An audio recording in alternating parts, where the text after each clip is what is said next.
Om is the lower Brahman, Om is the higher Brahman. Now, this is a very interesting thing.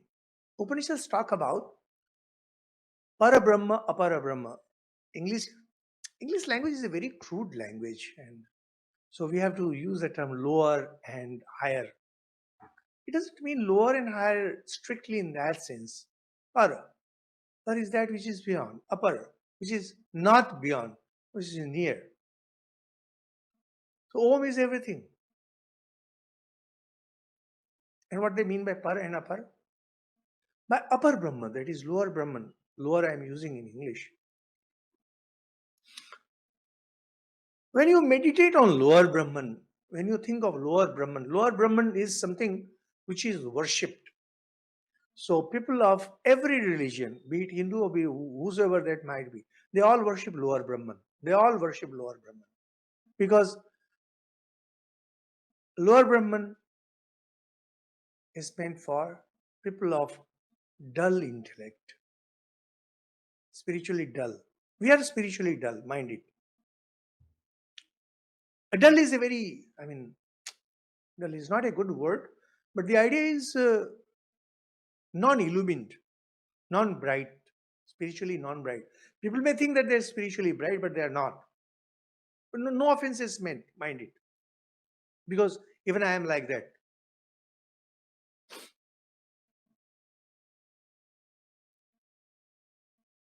So, Parnavasya Parasmitaha.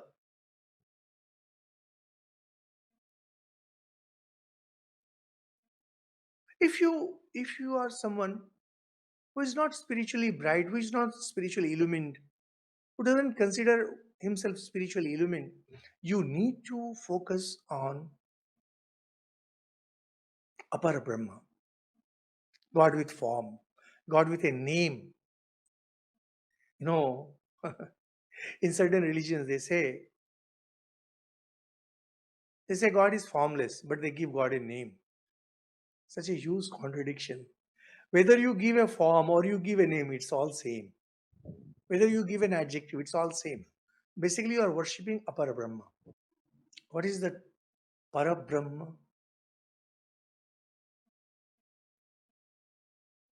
The higher Brahman, the formless, Apurbo, Anantaro, Abhayo, Anapara, Pranavo, Avyaya. Om. Om is beginningless and unique. Unique means only this exists, there is no other existence. And there is nothing outside it. There can be nothing outside it. No way. And it is unrelated to any effect. And it is immutable. Immutable means doesn't change. Avyaya. Spiritually bright ones. Those who can really catch fine ideas. Those who are very good at catching brilliant ideas. Those who are bright, spiritually bright. Sri Ramakrishna also used to say about some of his disciples used to come, oh, he's so bright, he catches ideas so fast. We cannot catch ideas very fast. If you cannot catch an idea very fast, no matter, nothing. Hinduism has something for everyone.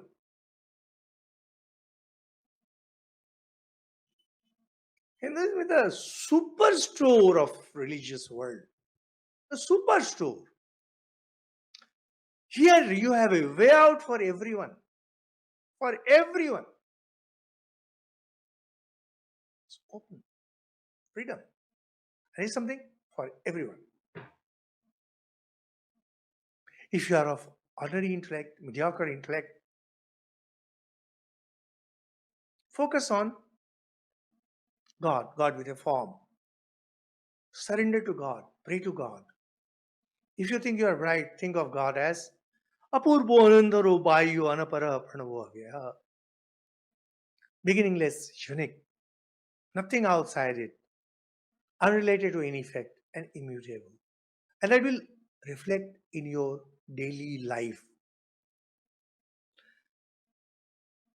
Parapare Brahmani Pranavaha. Om. Om is Parabrahma. Om is also Upper Brahma. Some people like to see this universe as real. In that case, this universe comes out of Om. As we saw how Turiya is the receptacle from which dream and waking state comes. And if you are a superior student, one wants to focus on the formless. You know that Atman alone has become anything. Everything else is mirage. In Indian philosophy, we have two theories of creation.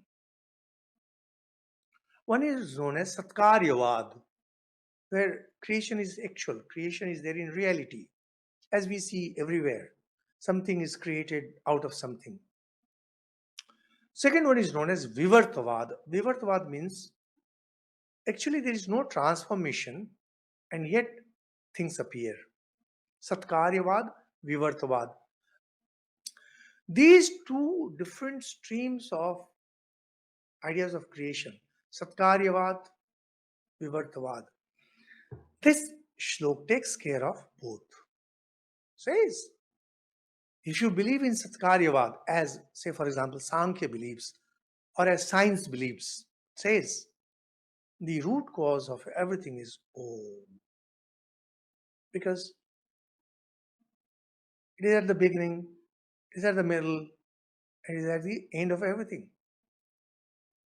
Later, we Hindus, we developed the concept of Brahma, Vishnu, and Shiva to indicate this idea. But Brahma, Vishnu, and Shiva, what are they? They're just manifestation of Om. They're Om.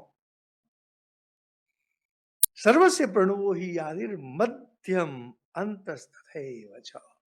Om is at the beginning, the middle, and at the end of everything. Everything.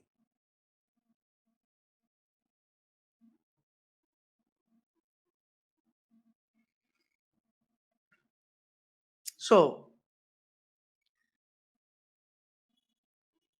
if you are a believer in creation,